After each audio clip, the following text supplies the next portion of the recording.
I talked to 7 former bank compliance officers about institutional Bitcoin accumulation. They all said the same thing nobody talks about publicly. Your bank is buying Bitcoin while telling you it's risky. Here's the paper trail they don't want you to find. In January 2024, the SEC approved 11 spot Bitcoin ETFs. That sounds like a win for retail investors, right? Wrong. What actually happened is a masterclass in misdirection. While headlines celebrated mainstream adoption, something else was buried in the fine print. BlackRock's iShares Bitcoin Trust pulled in $10 billion in its first 50 days. Fidelity followed with $3.5 billion. State Street quietly began custodying digital assets for institutional clients in Q3 2023. These are the same firms managing your 401k. The same firms sending you emails about volatility risk in crypto. They are stacking, and you are standing still.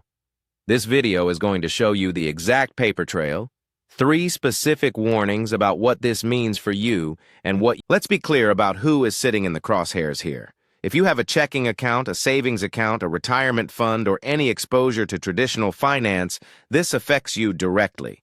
This is not a story about crypto bros and meme coins. This is a story about asymmetric information. The institutional investors who manage trillions of dollars in assets have access to research, legal teams, and early positioning that the average person simply does not. On February 5, 2024, just 26 days after ETF approval, institutional holdings in Bitcoin-linked products exceeded retail holdings for the first time in history. That is not an accident. That is a strategy. Morgan Stanley began offering Bitcoin ETF access to wealth management clients with portfolios over $1.5 million in June 2024. Not to everyone, not to you. To their highest value clients first. Goldman Sachs filed disclosures showing over $400 million in Bitcoin ETF holdings by August 2024. JP Morgan, the same bank whose CEO Jamie Dimon called Bitcoin a pet rock in January 2024, processed over $2 billion in Bitcoin-related transactions for clients in Q2 of the same year. The gap between what they say publicly and what they do privately is the story. And if you don't understand that gap, you are the one left behind. Warning number 1. The narrative they're selling you is engineered. Here is how it works. A senior executive at a major bank goes on CNBC and warns about Bitcoin's volatility. That clip gets 2 million views. Meanwhile, that same bank's asset management division files a 13F with the SEC showing new Bitcoin ETF positions. That filing gets 200 views on a regulatory database no one checks. This is not a conspiracy theory. This is a documented pattern. In March 2024, Bank of America published a research note warning retail clients about speculative crypto exposure. That same month, their institutional desk increased Bitcoin ETF allocations by 17%, according to SEC filings. The public warning and the private action are moving in opposite directions. Why does this work? Because most people only consume the headline. They see the warning. They do not see the filing. The SEC's Edgar database is public. You can go there right now and search any major financial institution's 13F filings. What you will find is a very different story than the one being told on television. The narrative trap is not about lying outright. It is about controlling which truth gets amplified.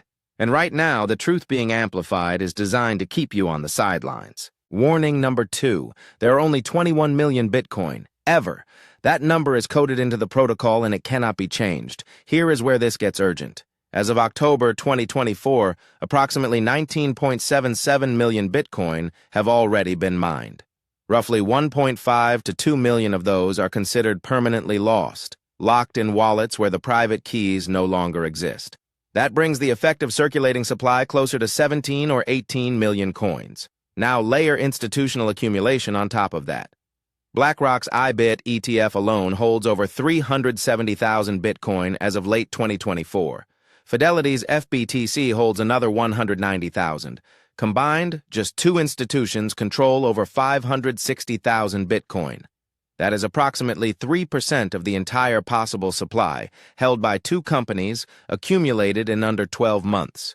The 4th Bitcoin halving occurred in April 2024. Miner rewards dropped from 6.25 Bitcoin per block to 3.125. That means the daily new supply entering the market was cut in half overnight. Demand from institutions is increasing. New supply is decreasing. Basic economics says one thing happens next. The window to accumulate at current prices is a function of how fast institutional wallets fill up, and those wallets are filling up fast. Warning number 3, this one is the one most people completely miss, and it may be the most dangerous of the 3. When you buy Bitcoin through a bank-affiliated ETF or a custodial exchange, you do not own Bitcoin. You own a financial product that represents Bitcoin. There is a difference, a critical one. The legal term is beneficial ownership. You have exposure to the price, but the actual Bitcoin sits in a custodian's wallet, and that custodian has counterparty risk, regulatory risk, and in some cases, rehypothecation risk, meaning your Bitcoin could theoretically be used as collateral for other financial instruments without your direct knowledge. Think that sounds extreme? In November 2022, FTX collapsed. Over $8 billion in customer funds vanished. Those customers thought they owned crypto. What they actually owned was a claim on a balance sheet that no longer existed. Celsius Network, Genesis Trading, Voyager Digital, all collapsed between 2022 and 2023, all taking customer funds with them. The pattern is consistent. When you do not hold your own keys, you do not hold your own coins. And as institutions accumulate more Bitcoin through ETF structures, retail investors are increasingly being funneled into products that offer price exposure without actual ownership. That is not participation in Bitcoin. That is watching Bitcoin through a window while someone else holds the keys to the house. So why does this keep working? Why do people fall for the narrative trap, ignore the supply clock, and accept custodial exposure without questioning it? 3 reasons. First, authority bias. When a bank tells you something is risky, you believe them. They have buildings, they have suits, they have regulatory approval. The cognitive shortcut is that credibility equals correctness, but credibility and incentive alignment are 2 completely different things. A bank has every incentive to discourage retail accumulation while they accumulate themselves. Second, complexity as a barrier. The SEC Edgar database is public, but searching 13F filings is not intuitive. The halving mechanics are documented, but understanding them requires 20 minutes of actual research. Most people will not do that 20 minutes. The institutions know this. Third, the comfort of familiarity. Buying Bitcoin through Coinbase or a brokerage app feels safe because it looks like the apps you already use. The interface is familiar. The friction is low. The risk that you don't actually hold those coins is buried in the terms of service on page 47. The system is not designed to protect you. It is designed to be used by you. And those 2 things are not the same. Here is what you can actually do right now. Step 1.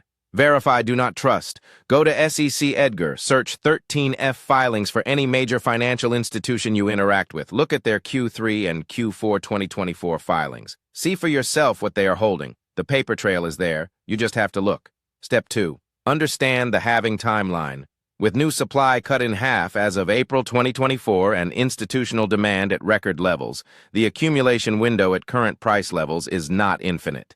Historic post-halving cycles in 2016 and 2020 both saw significant price appreciation in the 12 to 18 months following the halving event. That does not guarantee anything, but it is context worth understanding. Step 3. And this is the one that directly responds to everything we just covered about custody risk. If institutions are stacking Bitcoin at this scale, and the supply is genuinely finite, and custodial exposure carries real counterparty risk, then the logical response for anyone serious about actual ownership is self-custody. A hardware wallet removes your coins from exchange risk, from custodian risk, and from the counterparty failures we saw with FTX and Celsius.